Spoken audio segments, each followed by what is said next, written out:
Hello everyone, this is Crota coming at you, giving you game 4 in a series between TSL's Hyun versus Titan here on GSL Daybreak. Titan spawning as the blue Protoss player, I guess deciding to not stick with the Christmas colors. We'll see if this is his downfall, as he does have a 2-1 lead in the series. So Titan spawning as the blue Protoss player on the top right hand side of the map. Meanwhile, TSL's Hyun spawning as the red Zerg. So Zerg versus Protoss once more. I would be rather surprised if they change their races. And we'll see how this series continues to evolve. So far, the games have been really close. Game 1, an absolute Zerg dominance with a very strong macro play. Titan in Game 2 coming in with a very effective harassment. And then in Game 3 being able to fend off an early pressure with banelings. Now, Hyun has not really set up anything as of yet. He does have an Overlord already operational, and we will see another Overlord doing a bit of flying as well, and we'll see where all of these units go. Titan has not set down a gateway, so we'll see if he goes for, say, a Nexus first, or he could even try to go for a Forge fast expansion. And anyway, we may also see a gateway come down earlier from Titan. Titan has liked that gasless gateway expand. And we'll see what's going to be happening next, as the probe is doing a good job disrupting mining. I like this play as the probe now backs away.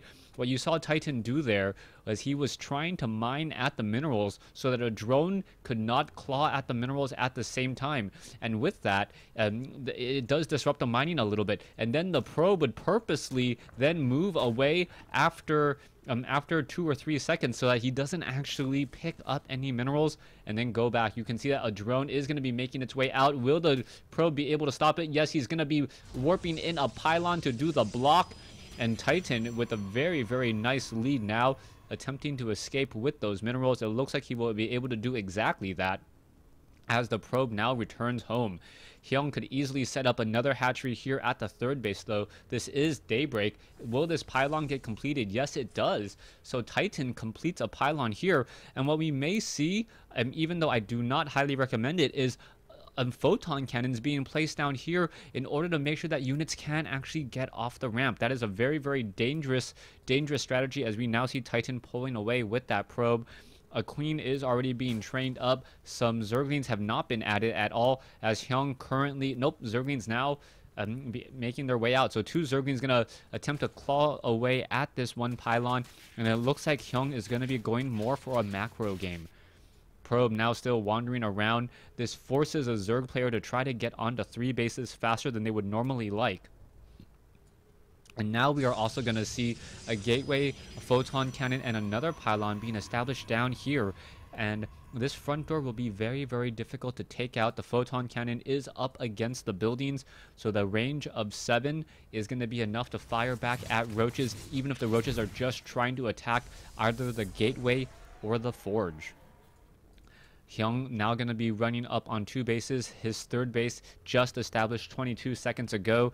We are going into double assimilators by Titan, so Titan may once again be trying to go for Stargate harassment. Stargate harassment is generally very effective, especially when the second base and the third base of Zerg is rather far. Without creep tumors to really connect the bases, then the queens cannot really support each other. Hyun perhaps acting or with a premonition, knowing that a gateway may be coming in, already lays down an early creep tumor, foregoing one of his injects, and we'll see how that works out as this creep tumor now starts to make its way down. We can see that the Cybernetics core just now being completed. We'll see if we are going to be going into a Stargate or if it will be some sort of different tech, as Titan is on 2 bases.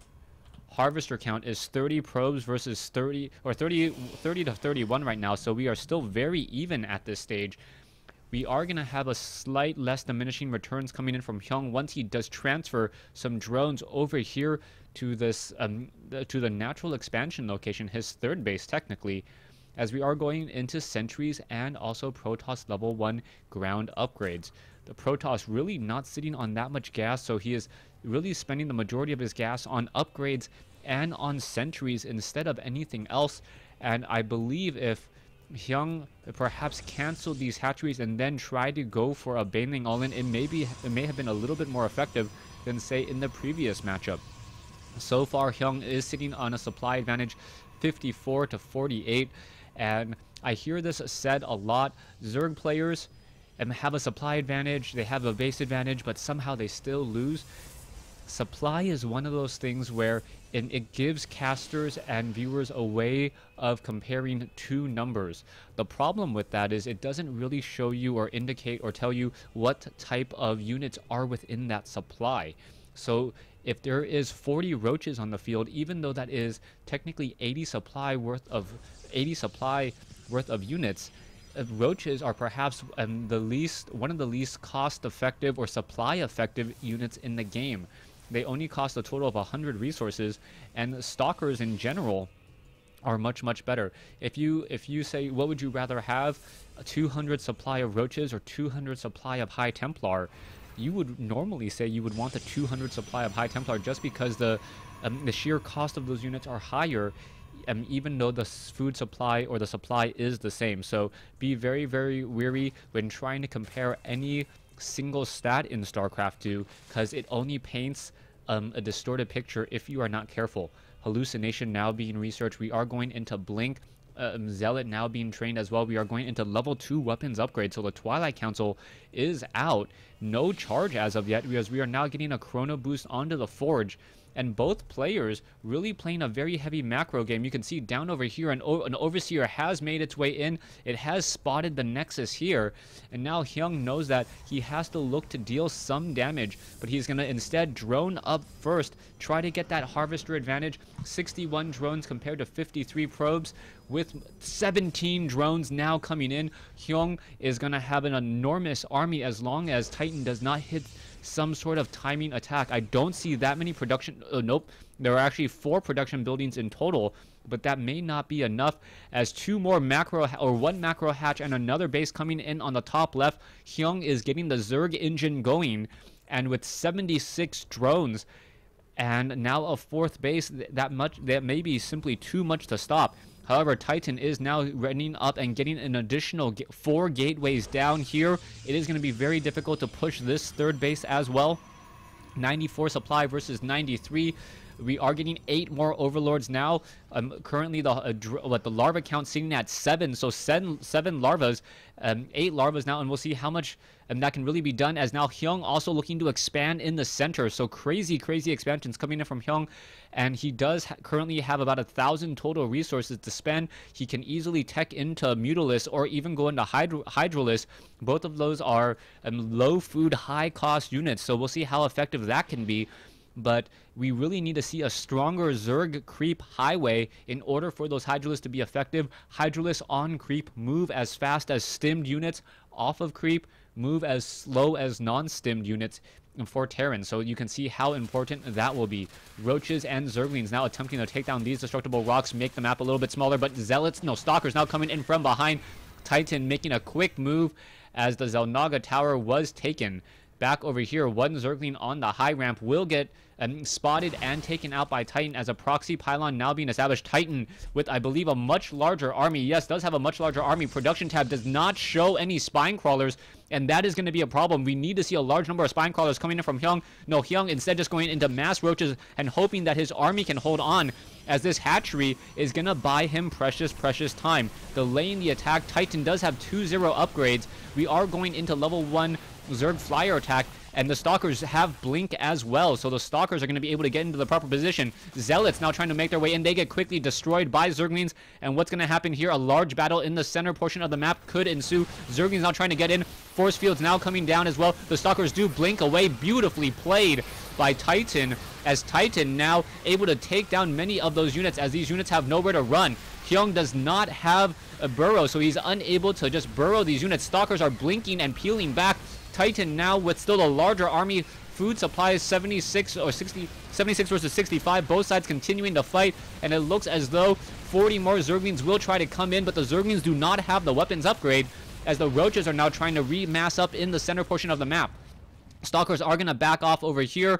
We can see that is 93 supply versus 128. Hyun still has a 30 supply advantage. But then again, like I said, you got to be careful when comparing those numbers, as the current unit count is 20 Zerglings and only 7 Roaches, so not that large of an army compared to 9 Zealots and 11 Stalkers. The Zealots and the Stalkers have level 2 weapons upgrade, so they will be able to two-shot those Zerglings. No armor upgrades, though, as we are now adding in Immortals. Zerglings now perhaps lying in wait for a trap. The Zealots decide to back away, but are they going to be able to get away is the question. No, they are just going to get cleaned up here. Stalkers trying to arrive to the party without sentries, and Titan will have to be very careful. The Stalkers do blink up onto the high ground, able to get away, as we are now getting in even more Zealots. Titan losing all of those sentries, though, will not be able to protect nearly as well. And now the income advantage from those additional 8 to 10 drones that that Hyun has had may start to come into play. Hyun is already at 200 supply pretty much.